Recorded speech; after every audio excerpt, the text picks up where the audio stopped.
Hi, everyone. So, just a little recommendation here about starting a new character in Baldur's Gate. This is, I would say, this is not quite beginner stuff, though.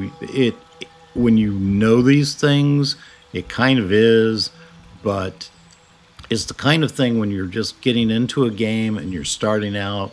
You're thinking, well, I shouldn't do this and I shouldn't do that. I should just take their recommendations.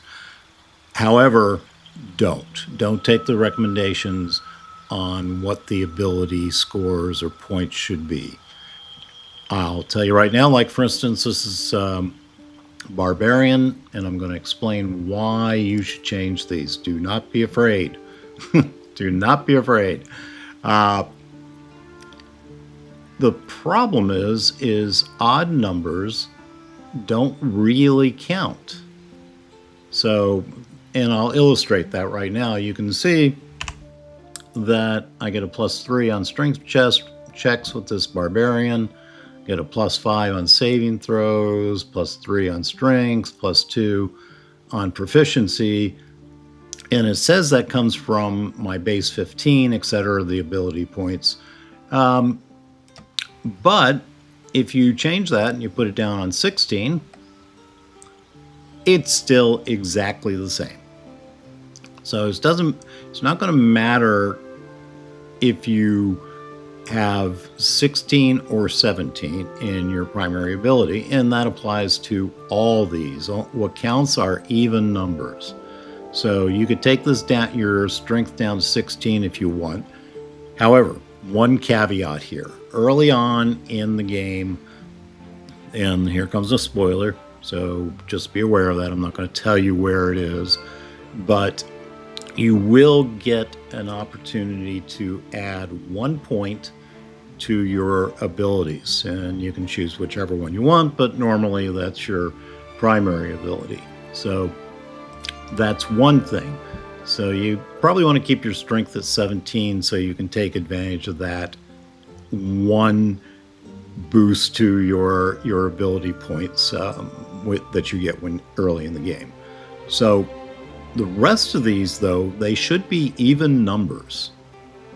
And wisdom is a good one to keep up. And I'm going to go over these a little bit because a lot of your saving throws are wisdom saving throws.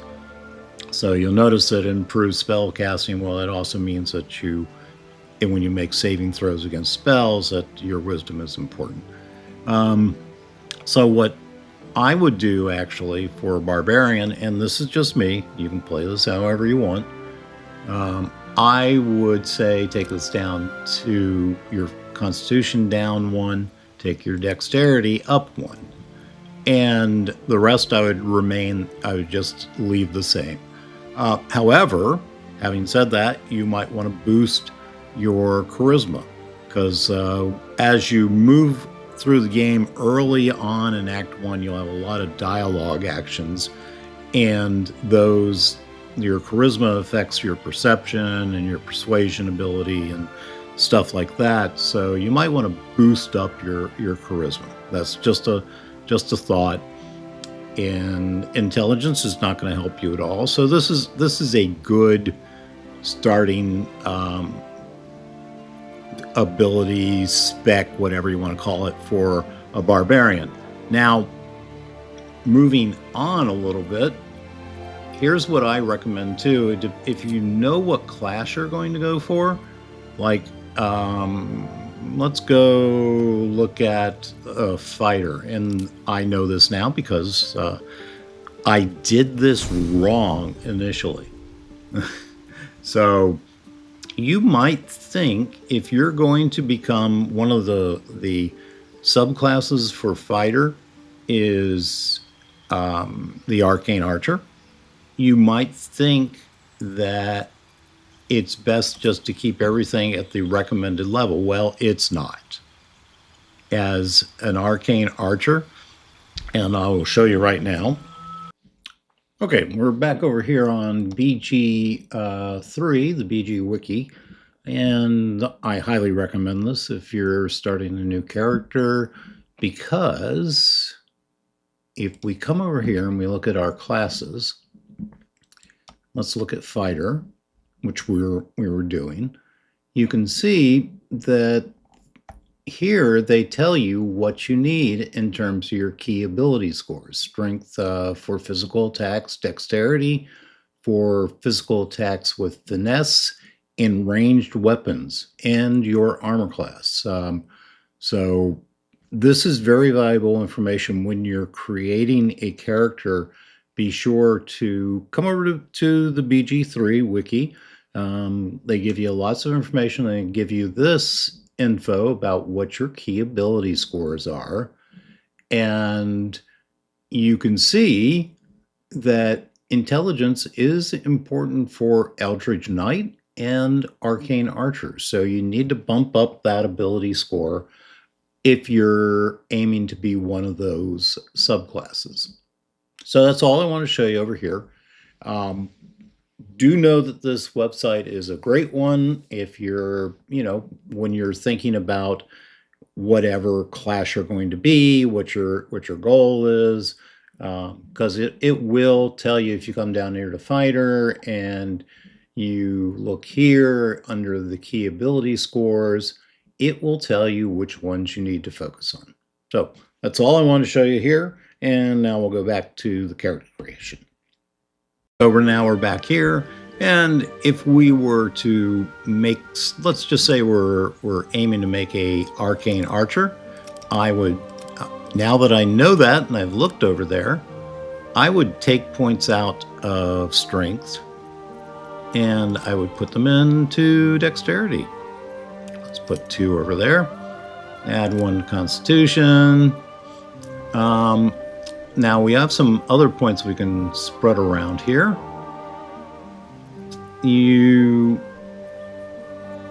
Let's put 2 in here. And we'll keep strength at 8. And we're going to boost our intelligence.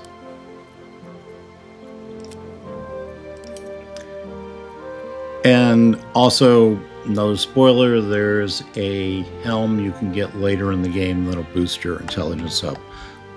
So that's, you can plan on these things, and it might be helpful to kind of plan on that ahead of time.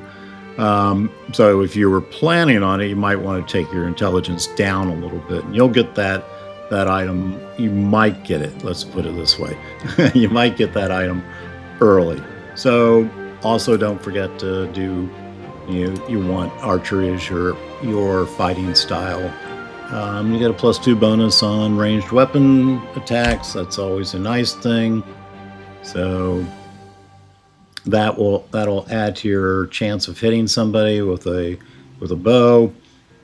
And that's about it. I just wanted to kind of like point out that it's okay to change these. If you're just starting out, you might think, I don't want to change those. But you definitely want to change, like if you go back to use, let's go back and use recommended. See, look at all these, by the way, notice it also didn't change these, which should be like that. But you've got a lot of odd numbers here now, and they don't affect this. You basically have to see it's the same as on 10 as it is on 11. So it's important that I think it's important that you have all these basically as even numbers. So that's my big thing here. I just wanted to show you that you shouldn't be afraid to change your abilities points and mess around with those, and you'll be like an advanced user in Baldur's Gate 3. And don't forget to check the Baldur's Gate wiki for what's important for your class. That'll help a lot. Anyway, that's it. Thanks very much. Thanks for joining me. Subscribe if you like. I'd appreciate it. Thank you.